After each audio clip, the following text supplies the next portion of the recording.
Break नंतर स्वागत। आताच्या घडीची एक मोठी बातमी समोर येते। उपमुख्यमंत्री पदाच्या शपथविधी होताच अजित पवारांना दिलासा मिळालाय। बेनामी मालमत्ता न्यायाधिकरणाकडून दिलासा मिळालाय। बेनामी संपत्ती प्रकरणी जप्त मालमत्ता त्यांना परत करण्यात येणार आहे। अजितदादांची जप्त मालमत्ता आता आयकरकडून परत मिळणार आहे।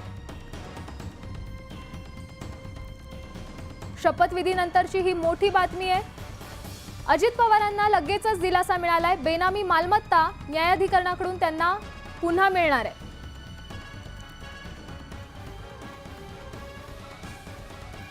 बेनामी संपत्ती प्रकरणी जप्त मालमत्ता त्यांना अजित पवार यांना पुन्हा परत मिळणार आहे। उपमुख्यमंत्री पदाची शपथविधी होताच अजित पवारांना दिलासा मिळालाय। बेनामी मालमत्ता न्यायाधिकरणाकडून हा दिलासा मिळालाय।